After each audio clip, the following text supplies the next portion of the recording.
ಪ್ರೀತಿಯ ವೀಕ್ಷಕರೇ, ನಿಮ್ಮೆಲ್ರಿಗೂ ನಮಸ್ಕಾರ. ಅಶ್ವವೇಗ ಡಿಜಿಟಲ್ಗೆ ಸ್ವಾಗತ. ನಾನು KJ ಹಳ್ಳಿ ಸುರೇಶ್.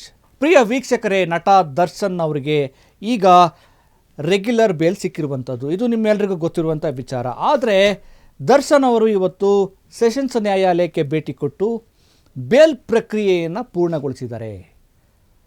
ದರ್ಶನ್ ಅವರಿಗೆ ಈ ಮೊದಲು ಮಧ್ಯಂತರ ಜಾಮೀನು ಸಿಕ್ಕಿತ್ತು. ಯಾವ ಕಾರಣಕ್ಕೋಸ್ಕರ ಅಂತಂದರೆ ಅವರಿಗೆ ಬೆನ್ನು ನೋವಿನ ಸಮಸ್ಯೆ ಇತ್ತು. ಆ ಕಾರಣಕ್ಕೋಸ್ಕರ ಬೇಲ್ ಅವಶ್ಯಕತೆ ಇದೆ ಅಂಥೇಳಿ ಅವರ ಪರವಾದಂಥ ವಕೀಲರು CV ನಾಗೇಶ್ ಪ್ರಬಲವಾಗಿ ವಾದವನ್ನು ಮಂಡನೆ ಮಾಡಿ ಬೇಲನ್ನು ಕೊಡಿಸಿದರು.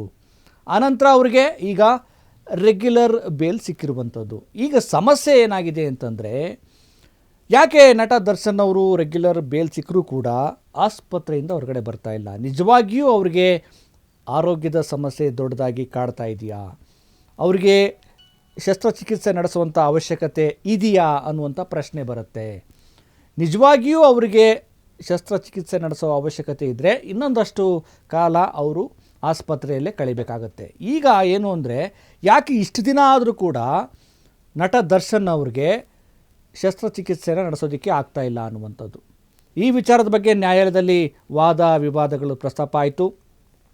ದರ್ಶನ್ ಪರ ವಕೀಲರು ಮತ್ತು SPP ತಮ್ಮ ವಾದ ಪ್ರತಿವಾದವನ್ನು ಮಾಡಿದ್ರು. ದರ್ಶನ್ ಪರ ವಕೀಲರು CV ನಾಗೇಶ್, ದರ್ಶನ್ ಅವ್ರಿಗೆ BP ಸಮಸ್ಯೆ ಇದೆ, ಅದು BP ಹೈ ಆಗಿರೋದ್ರಿಂದ ಅದು ಕಂಟ್ರೋಲ್ಗೆ ಬರೋವರೆಗೂ ಆಪ್ರೇಷನ್ ಮಾಡೋದಕ್ಕೆ ಕಷ್ಟ ಆಗುತ್ತೆ, ಹಾಗಾಗಿ ಅವ್ರಿಗೆ ಶಸ್ತ್ರಚಿಕಿತ್ಸೆ ಮಾಡೋದಕ್ಕೆ ಸದ್ಯಕ್ಕೆ ಆಗ್ತಾ ಇಲ್ಲ ಅಂಥೇಳಿ ವಾದವನ್ನು ಮಂಡನೆ ಮಾಡಿದ್ರು. SPP ಪ್ರಸನ್ನ ಕುಮಾರ್ ಅವರು, ನನಗೆ ಗೊತ್ತಿರೋ ಮಾಹಿತಿಯ ಪ್ರಕಾರ ಒಂದಷ್ಟು ವೈದ್ಯರನ್ನು ನಾನು ಸಂಪರ್ಕ ಮಾಡಿ ₹2 ಮಾತ್ರೆ ಕೊಟ್ಟರೆ BP ಕಂಟ್ರೋಲ್ಗೆ ಬರುತ್ತೆ, ಆದರೆ ಯಾಕೆ ಇದುವರೆಗೂ BP ಕಂಟ್ರೋಲ್ಗೆ ಬಂದಿಲ್ಲ ಅನ್ನುವಂಥ ವಿಚಾರವನ್ನು ನ್ಯಾಯಾಲಯದ ಮುಂದೆ ಇಟ್ಟರು. ಹಾಗಿದ್ರೆ ನಟ ದರ್ಶನ್ ಅವರೇನಾದರೂ ನ್ಯಾಯಾಲಯಕ್ಕೆ ತಮ್ಮ ಆರೋಗ್ಯದ ಸಮಸ್ಯೆಯ ಬಗ್ಗೆ ತಪ್ಪು ಮಾಹಿತಿಯನ್ನು ಕೊಟ್ಟರಾ? ತಪ್ಪು ಮಾಹಿತಿಯನ್ನು ಕೊಟ್ಟಿದ್ರೆ ಅದು ಮತ್ತೆ ಬೇಲ್ನ ಸಮಸ್ಯೆ ಆಗುತ್ತೆ, ಮತ್ತು ಅವರು ಬೇಲ್ ರದ್ದಾಗುತ್ತೋ ಅಥವಾ ಇಲ್ಲ ಗೊತ್ತಿಲ್ಲ. ಆದರೆ ಒಂದು ನ್ಯಾಯಾಲಯಕ್ಕೆ ತಪ್ಪು ಮಾಹಿತಿ ಕೊಟ್ಟರೆ ಅದು ಒಂದು ರೀತಿ ಸಮಸ್ಯೆಯಾಗಿ ಕಾಡಬಹುದು.